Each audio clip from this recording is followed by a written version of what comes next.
बीच में हमारे पूर्वांचल समाज, स्वाति जी, ये जितने बहनें बैठे हैं ये हमारे सारे पूर्वांचल समाज के बहनें हैं और इन्हीं के बदौलत मोदी के सिपाही में डंका के चोट से करते हुए 1 रुपये 5 साल में पार्षद रहते, मैंने कोई रिश्वत नहीं ली, उसके लिए ये लोग उसके हकदार हैं। मैं इन सबको नमन करता हूँ। आप सब मार्गदर्शन करें। भारत माता की अपने दोनों हाथ बांधकर दिल से मन से लगाएंगे नारा भारत माता के लिए। भारत माता की वंदे वंदे। अब की बार हर घर मोदी, चप्पा चप्पा चप्पा चप्पा। अति सम्मानित मंच, गरिमा में सदन, सभी को मेरा सादर नमन। आज का जो ये पल है और आने वाला जो 4 जून है, इन दो जो मोमेंट्स हैं उनके बीच का जो फर्क है, हमारे यहाँ पर जब चुनाव का रिजल्ट आएगा 4 जून और 25 मई को आपको वोट देने जाना है, हम उस सौभाग्यशाली पीढ़ी में से हैं जिसने एक ऐसा युग जिया है, एक ऐसा युग देखा है जब अयोध्या का राम मंदिर बना है। हमारी पहले वाली पीढ़ी ने मंदिर टूटते हुए देखे थे, हम सौभाग्यशाली हैं कि मंदिर बनते हुए देख रहे हैं। और ये हमारा जो सौभाग्य है वो सिर्फ और सिर्फ इसलिए रहा कि इस युग में एक दूत मोदी जी के रूप में आया और उसने देश की सीरत और सूरत को बदल के रख दिया। तो अब ये हमारा कर्तव्य है, हमारी जिम्मेदारी है कि हम एक ऐसे नेतृत्व को सलाम करें और एक ऐसे नेतृत्व को आशीर्वाद दें जिसने देश के लिए इतना कुछ किया है। क्या कभी स्वच्छता देखी थी इतनी?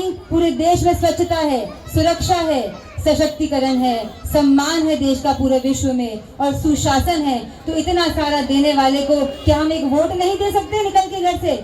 हाँ या ना? आज आपके सामने अगर मैं खड़ी हूँ तो वो भी इसीलिए क्योंकि एक ऐसी पार्टी आई जिसने महिला आरक्षण दिया, जिसने ये सोचा कि लड़कियां, महिलाएं जो पढ़ लिख के घर में बैठ जाती हैं उनको मौका नहीं मिलता राजनीति में, पर हमारे बीजेपी सरकार में ही ऐसा हुआ है। आप देखिए जो फर्क है, मैं आपको बताती हूँ कुछ ही 2 मिनटों में। राहुल गांधी जी बोलते हैं कि हमें शक्ति को मिटाना है, शक्ति को हटाना है, और हमारे माननीय प्रधानमंत्री मोदी जी बोलते हैं कि मुझे तो नारी शक्ति वंदन अधिनियम लाना है कि शक्ति का सम्मान हो, ऐसा मुझे करना है।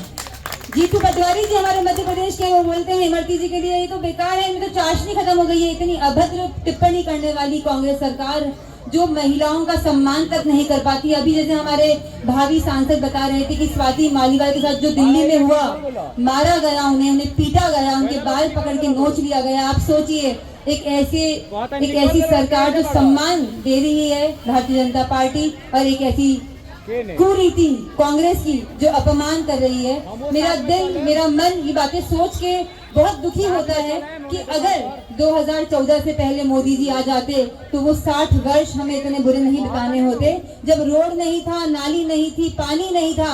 और अब जब भारत को देखते हैं विश्व पटल पे तो मन में बहुत खुशी होती है।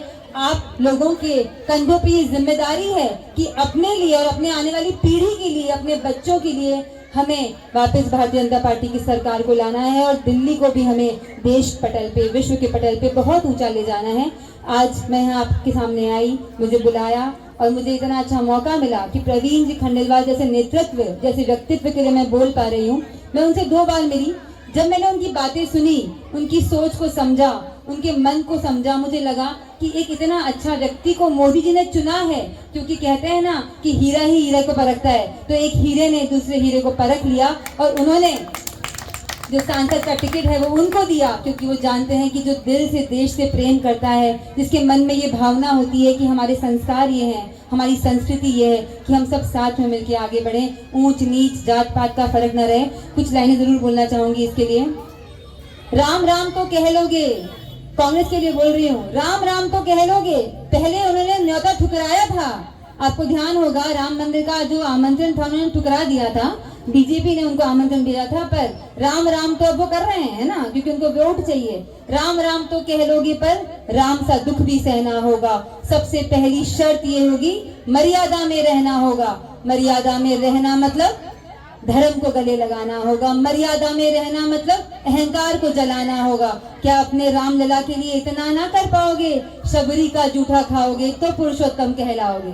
तो हमारी पार्टी जो एक है वो सिर्फ ये सोचती है कि राम राज्य लाना है, संस्कार लाने हैं, संस्कृति को बचाना है, और उनकी जो है सोच है वो हम सबके सामने साफ है। उन्होंने जो किया है वो सही नहीं किया है। उन्होंने 100 करोड़ लोगों को देश पे बोझ समझा और मोदी जी ने 140 करोड़ लोगों को अपनी ताकत समझा। क्योंकि हम सब अगर ताकत के साथ एक साथ खड़े हो चलेंगे तो इस भारत को विश्व पटल पे हम बहुत ही सुंदर स्वरूप में देख पाएंगे। तो कुछ लाइनें और बोल के अपनी शब्दों को, अपनी वाणी को विराम देती हूँ।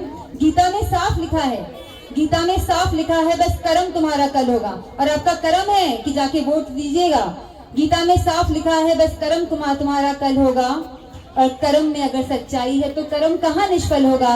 हर एक संकट का हल होगा, वो आज नहीं तो कल होगा। तो हमारे संकटों को हल करने के लिए भारतीय जनता पार्टी आई है, और आप लोग अपना आशीर्वाद, सहयोग, सम्मान जरूर हम पे सब पे बरसाएं। इन्हीं आशाओं के साथ जय हिंद, जय भारत।